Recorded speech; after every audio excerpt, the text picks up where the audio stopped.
fallait aborder avec beaucoup plus d'espace et de temps qu'il fallait créer. C'est ce qui fait que ce n'est pas une démarche parallèle à ce dialogue qui est organisé de l'autre côté. Vous voyez qu'entre nous jeunes, il y a des jeunes qui sont venus sous ces formats de Mbushimai, des Kananga, donc bref, de l'espace Kassai, et aussi au niveau de l'espace du Grand Katanga. Nous sommes efforcés à inviter les jeunes qui sont venus de Kolusi, donc Lualaba, Katanga, et, Tanganyika et Olomami, pour que nous puissions réfléchir ensemble d'une manière spécifique, parce que c'est nous qui subissons et c'est nous qui représentons, je peux dire, la frange la plus importante. Donc il fallait qu'on voie, vous savez, avec des jeunes, même vous avez vu les motards, les quoi, donc les socioculturels, les partis politiques, c'est que nous ne puissions pas peut-être embrouiller l'espace avec un nombre bien déterminé de l'autre côté.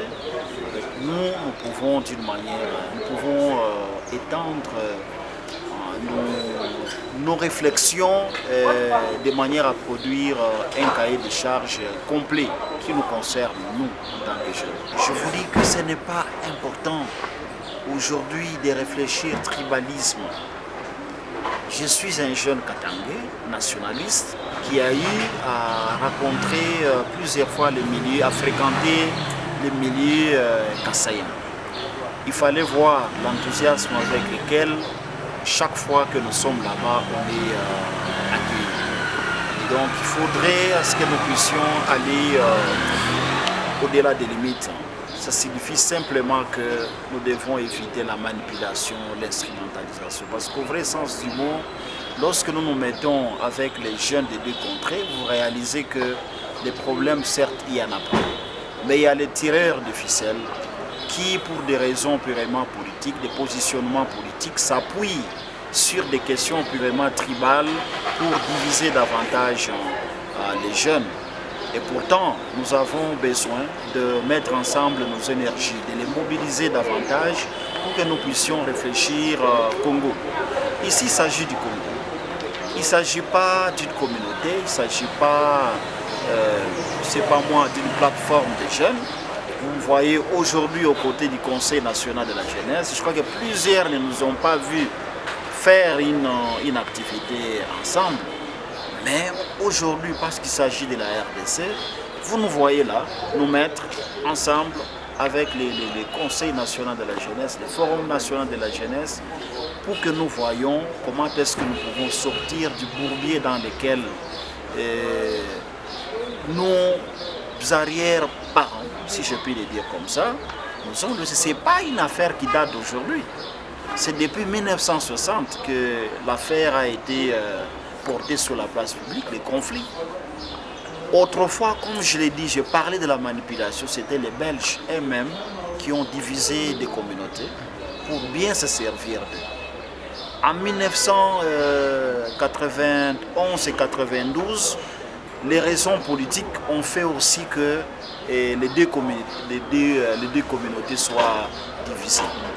Et aujourd'hui, vous pensez que nous pouvons retomber encore dans ces erreurs du passé? Je crois qu'ensemble, nous devons, d'une manière honnête, dire non à cette histoire et de décourager, de voir maintenant quelles sont les raisons. La pauvreté, d'abord, s'il faut identifier au niveau du Kassai, je vous dis, j'y étais plus de 3 fois, je vous dis que la pauvreté est là. Nous ne pouvons pas nous voiler la face. Il faut voir, il y a au moins combien d'unités de production de l'autre côté. Combien d'entreprises produisent actuellement au niveau du Kassai? Parce que vous n'allez pas empêcher à quelqu'un d'aller chercher son bonheur où il veut le trouver. Vous ne pouvez pas lui empêcher, bien empêcher. Mais il faut voir question d'intégration, dans les questions d'intégration, qu'est-ce que nous devons faire? Nous devons nous considérer comme frères, ça c'est des. Des deux, nous devons offrir l'espace à tout celui qui vient. Je suis contre ceux-là qui envisagent qu'il y ait des barrières qu'on peut ériger, mais je crois qu'on ne peut pas les faire. On ne peut pas le faire, je l'ai dit tout haut en âme et conscience, parce que je suis nationaliste. Et je ne peux pas admettre que l'on puisse entrevoir cette possibilité-là. Je crois qu'elle est très suicidaire.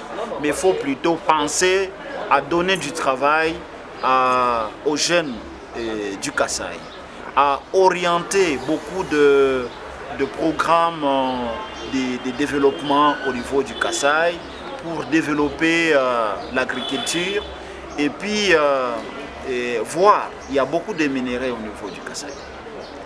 Il faut qu'on arrive à créer beaucoup de coopératives minières et même les financer.